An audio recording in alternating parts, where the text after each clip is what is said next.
BRICS Briefs, presented by me, Clive. Today we'll be exploring the main topic of Islam and the current stresses as it is experiencing on the geopolitical stage. Also, the upcoming elections in BRICS countries. Let's start with a spotlight on a curious annual event in Tehran, in Iran. It's the 31st International Quran Affair, the Quran Fair. Here we go. The International Quran Exhibition is the most significant exhibition of its kind in the Muslim world. It will run from March 20th to April 2nd at Tehran's Musalla. Held during the holy month of Ramadan, the fair features paintings depicting verses and teachings of the Holy Quran, as well as calligraphy and illumination artworks. This year's event has a particular focus on the situation in the Gaza Strip and Palestine. This year's fair has several interesting sections. We have had a special focus and investment on some strategic sections, such as the subject of children and youth. The aim is to teach Quranic concepts to them through various attractive tools and games and other artistic means. Another important issue that we particularly paid special attention to was the issue of Palestine and Gaza resistance movement, which is the top issue of the Islamic world. The fair features 45 Quranic institutions and 24 governmental bodies. The Quranic meeting of the exhibition will focus on the issue of Palestine and situation of the Gaza Strip in the presence of scholars from 25 countries, 5 ministers from Islamic states, as well as representatives from Iraq, Lebanon, Turkey, Poland, Russia, Saudi Arabia, Tunisia, Libya, Algeria, and Qatar are invited to take part in the event. These days we are witnessing Israeli genocide in Gaza, and it's heartbreaking for everyone to see the innocent people of Palestine under such conditions. The issue of the unity of people is very evident in the international section of the exhibition. One of the important messages of the international section of the fair is to speak loud and clear about the defenseless and innocent people of the Gaza Strip and the resistance movement. The Tehran International Quran Exhibition is annually organized by Iran's Ministry of Culture and Islamic Guidance. As always, the exhibition will host several Quranic competitions. Researchers and university professors have also been invited to talk about the Holy Quran and its teachings. Isn't that interesting? If you note there in the video what the head of the exhibition, he said, there's a quote, "The issue of the Palestine and Gaza resistance movement, which is the top issue of Islamic war." I thought that was curious. No, what do you think? Comment. But this is very interesting. I don't know if I've never seen a Bible fair, but it's it's interesting. With this in mind, I think the analysis of an article by political scientist Andrew Korybko on Russia's immigration policy with Central Asia is very relevant. So let's take a look at that.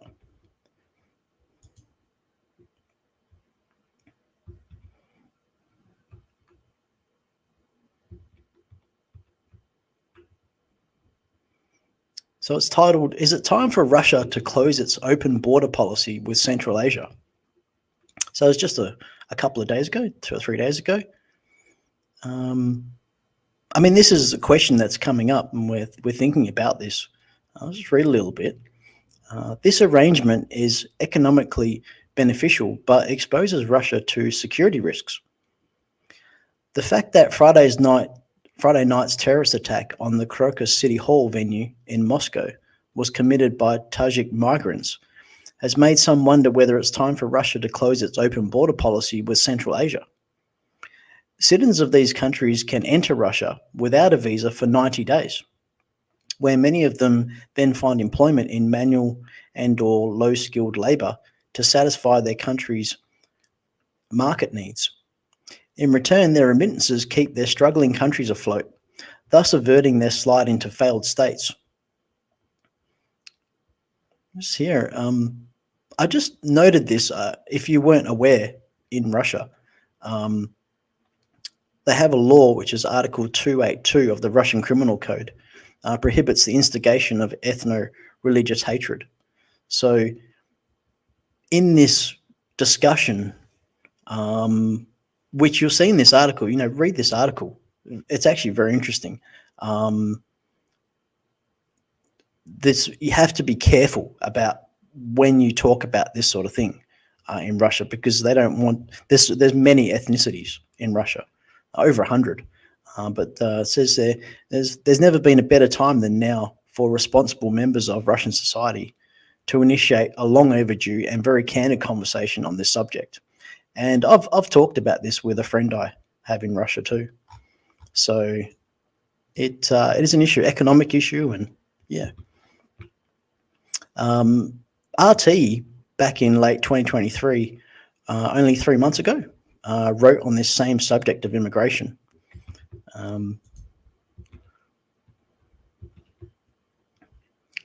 So it's titled "Migrants Must Learn Russian and Respect the Law."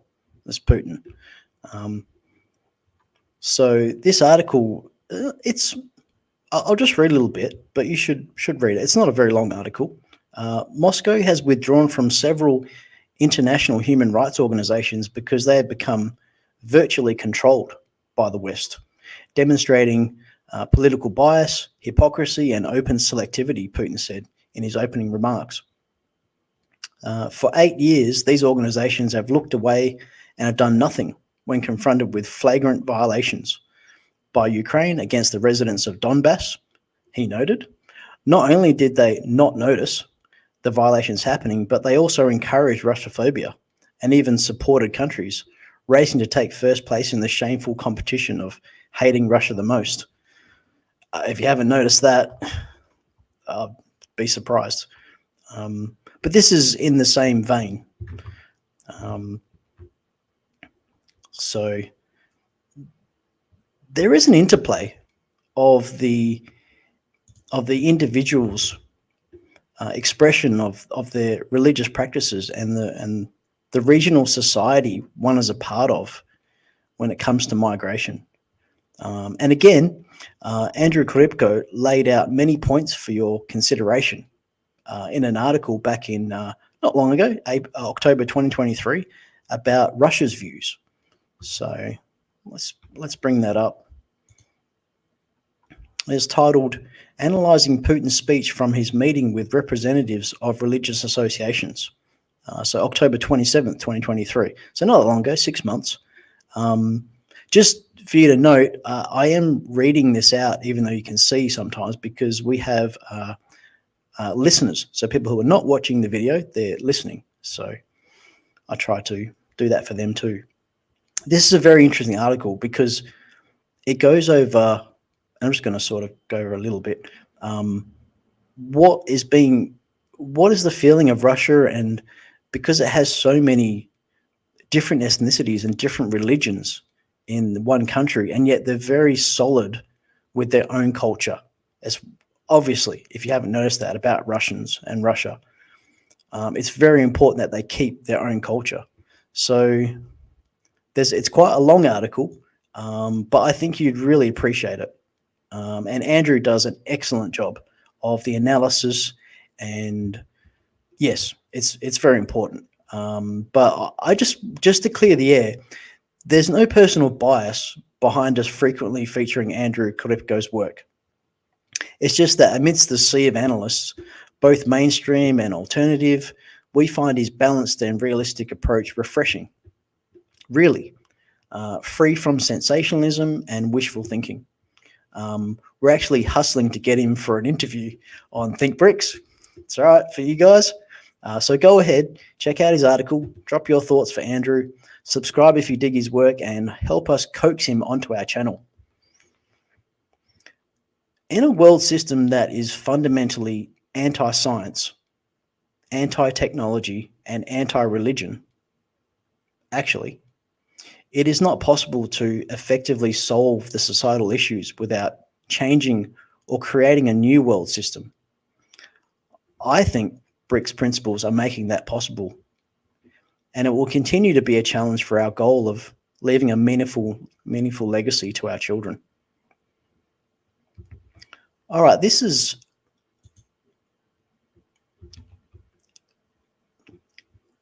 let's end our journey of this important subject because of this important event.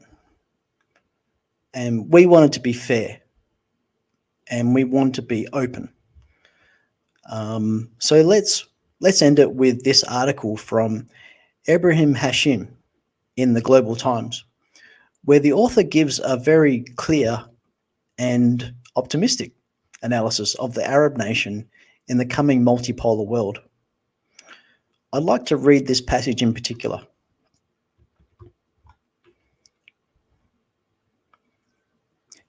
The Arabs are transparently demonstrating their embrace of multi-alignment and actively facilitating global multipolarity. They have no qualms about joining various organizations and initiatives such as BRICS, China proposed Belt and Road Initiative, and India Middle East Europe Economic Corridor. The Arabs are not ideological in their decision to join groupings and projects. They are keen on being in partnerships and associations that serve their strategic objectives. The Arabs are among the key contributors to the ongoing global power diffusion. By unlocking their potential and diversifying their strategic partnerships, the Arabs are helping accelerate the transition to a new world order. While the Emirates, Saudis, and Egyptians were aware of the impact of their BRICS membership on regional and global politics, their primary motivation for joining the grouping was geoeconomics. The Arabs do not want to miss out on the opportunity to be part of the next wave of globalization. BRICS is increasingly seen as the emerging powerful force that will drive the new economic globalization in the remaining decades of the 21st century. The grouping is already economically and demographically larger than the G7. Even when excluding the recent expansion, BRICS accounts for 32% of the global GDP and 40% of the world population. 40%, compared to the G7's 30% and 10% respectively. China and India alone contribute around 50% to world economic growth. The stats are very significant. So this is, I don't think I need to say any more. You know, what do you think? You know, comment, tell us what you think. This is a live stream, you know, let us know. Along this same topic, actually, I should let you know, we will have a very special interview coming up in mid to late April with a Dr. Nadia Helmi. And I'll show you her bio. She is the Associate Professor of Political Science, Faculty of Politics and Economics, Ben Suef University, Egypt. An expert in Chinese politics, Sino-Israeli relationships, and Asian affairs. A visiting senior researcher at the Center for Middle Eastern Studies, Lund University, Sweden. Director of the South and East Asia Studies Unit. She writes for the website Modern Diplomacy. We hope you will enjoy that interview with such an esteemed expert.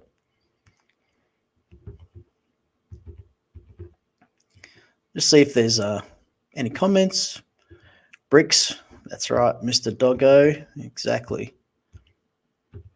All right, let's move on to the BRICS elections. India is up, South Africa is up, Iran was up recently too. There's an article here. So this is an article just a couple of days ago.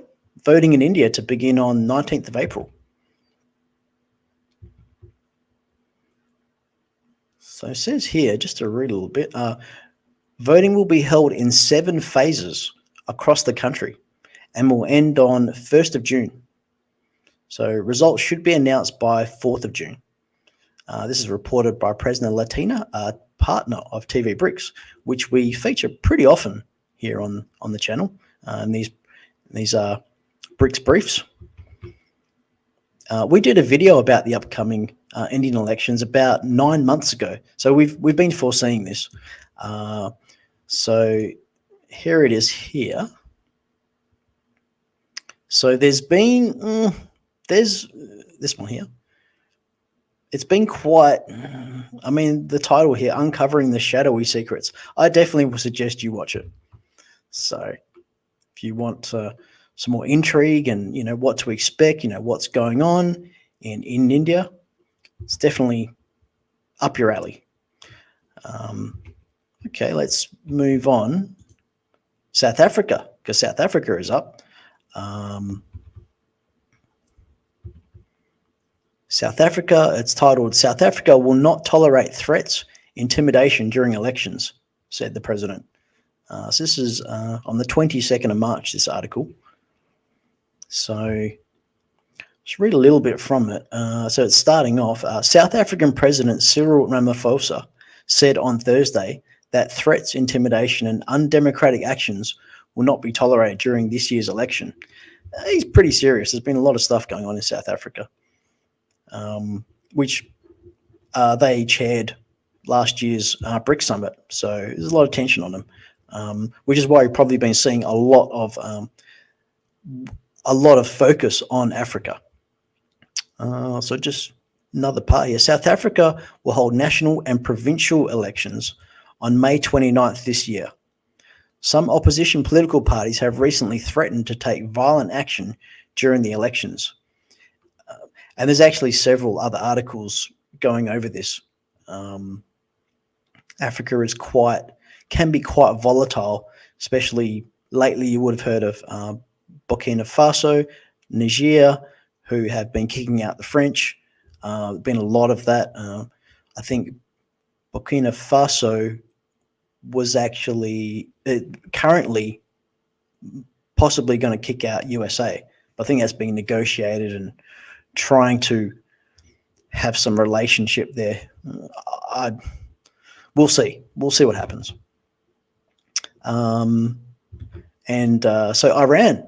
So this is from the Tehran Times on March the 2nd. So this is a little while ago, but it was actually quite difficult to find some Iranian news that was not heavily biased, because as you know, Iran is being targeted very heavily and has been. It's under sanctions for years now. But anyway, the article says Iranian election results shift towards independent candidates. So actually, just reading a little bit. Notably, Mahmoud Nabavian, a cleric and incumbent MP, has emerged as the top vote getter. The 58-year-old is believed to be a conservative politician. So going a little bit further, apart from casting votes for the 290-seat parliament, Iranians also elected the 88 members for the Assembly of Experts. President Ebrahim Raisi achieved a decisive victory in South Khorasan province, securing over 80% of the votes. So I guess he was very popular. This win establishes a new record for the candidate with the highest number of votes in the Assembly of Experts. It's an interesting term, isn't it? Assembly of Experts. If you didn't know much about Iran, this is a title, just subtitle, Iranians' Disappointed Enemies. Iran's president has thanked the Iranian people for disappointing enemies and showing up at the ballot box on Friday in a glorious display of national unity. Raisi made the remarks in a letter addressed to the people of Iran on Saturday. This is a little while ago. Quote, people showed up and said no to global arrogance. This was a defeat for anti-human forces who tried to wreak havoc in our country through various seditions last year. End quote. So figures show that over 25 million people cast their votes on March 1st, meaning over 40% of eligible voters decided to take part in the election. The 2020 legislative elections had the same turnout rates. So 40% is quite low. I don't know historically, but that might be a bit lower, might be a bit higher, I don't know. But it's less than half of the population, put it that way. Let's take a look at Buenos Aires in Argentina. So this article from Merco Press, South Atlantic news agency. So Buenos Aires Governor Kicillof turns to BRICS for financial help. So he's the governor. This is not Argentina. This is Buenos Aires. I guess it's a state or province. If you're from that area, please correct me. I really appreciate that. There's this article is on the March 22nd. It's not a very long article, but I'll read just a little bit. So just from the start, the governor of the Argentine province of Buenos Aires, Axel Kicillof, Thursday held a video conference with BRICS Bank chairwoman and former Brazilian President Dilma Rousseff to, quote, strengthen collaboration ties and discuss investment opportunities, end quote, for the country's largest territory, according to a statement from the Peronist Kirchnerite Leader's Office. Continuing, the investment portfolio of the BRICS New Development Bank includes infrastructure programs in transport, renewable energy, water and sanitation, urban development, and environmental projects, among others. Argentina had been invited to join the alliance, BRICS that is, effective January 1st, 2024, but the offer extended during Alberto Fernandez's term was declined once the libertarian Javier Milei took office on December 10th last year, 2023, that is. So this is interesting because a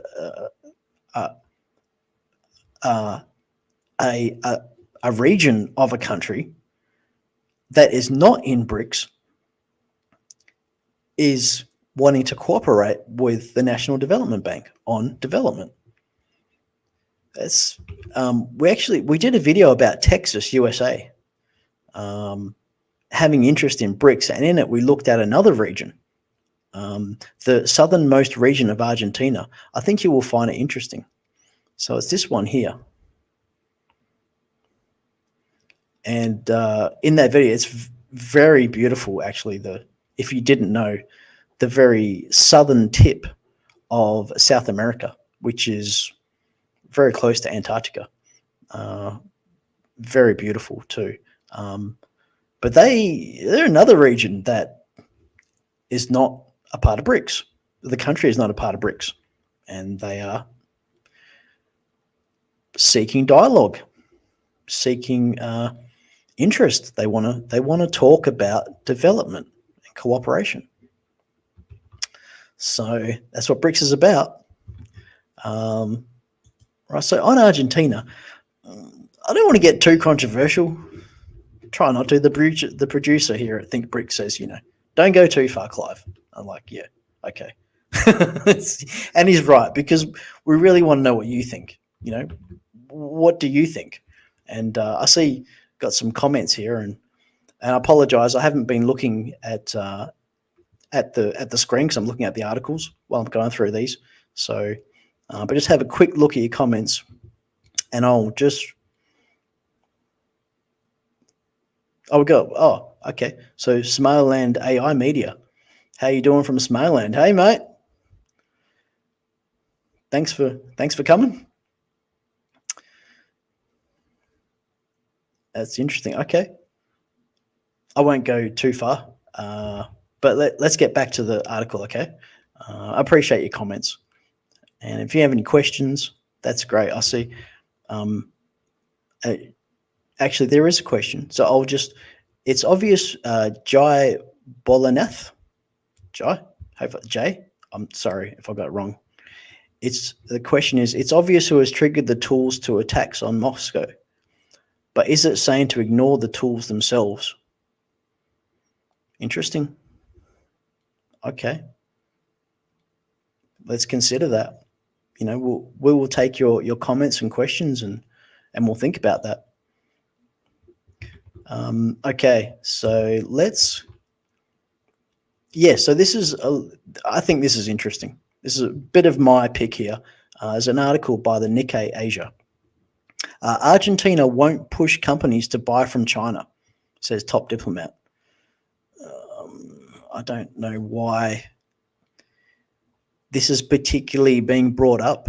I think, look, I'm not sure. I think it's a bit interesting. But I would say, just check that out. It's not a long article, but I think it's really interesting, the attitude. It's like what I would say is a typical and fairly open example of neoliberalism, with a China twist, just to satiate the war machine. That is my view on it. What do you think? I'm not going through the article, so when you go through the article and maybe post a comment. So let's have. There's another one. It's still about Argentina. So it's from TASS, the 6th of March. So this is a couple of weeks ago. So BRICS doors open for Argentina, Russian diplomat says. So it says the doors of BRICS remain open for Argentina, because Argentina didn't join after their elections changed leaders. So the new leader decided, no, I'm not going to join BRICS. But the doors remain open for Argentina. Everything depends on the country's authorities, Russian Foreign Ministry spokeswoman Maria Zakharova said. Quote, the question is to what extent the Argentinian leadership will reflect the will of the Argentinian people. And we, BRICS, TASS, are not closing our doors. End quote. So it's not closed. And I think where, this article about the governor of a state or province of Argentina connecting with BRICS is the interesting dynamic. And as I say, you can see that, where we sort of pointed to Texas as that came up. But it's interesting because they're just trying to develop. And one of the main issues, one of the main principles of BRICS when it was originated was the credit was financial support for development, for development corridors. So you have institutions like the IMF, the World Bank, they do make that difficult and they have conditions on it, whereas the BRICS New Development Bank does not impose those conditions. So when governors of very large areas some of these areas, such as Buenos Aires, is very large, bigger than most countries. So they need billions, right? It's not just millions, they need billions to have large projects, and they need stability too. And they want cooperation with other countries because most of these times infrastructure connects different countries or different states. And then that has trade associated with that to make it viable over a long term. So anyway, there's that interplay. But let's go to our last one. And we'll end off here on China, on an encouraging rise in registered inventions. So this is an article by TV BRICS on today, the 26th of March. It's titled, The Number of Invention Patents Granted in China Rises 78% in January to February. Okay, is that a lot? Well, the office's report said that 152,258 invention patents were granted in China in the first 2 months of this year, with corporate patents accounting for the most. That's a lot. That is a lot. So yeah, just check that out. It's a short article, but it's something inspiring, something optimistic to end off our live BRICS brief here. Thank you for tuning into this live edition of the BRICS briefs. If you wish to comment, please do. If you liked it, please give us a thumbs up. If you think your contacts or colleagues would find value in it, please share it. We would like to receive your feedback and any suggestions. Your engagement is important to us. Don't forget to subscribe for more weekly insights and follow us on our Substack and social media platforms. All will be linked below.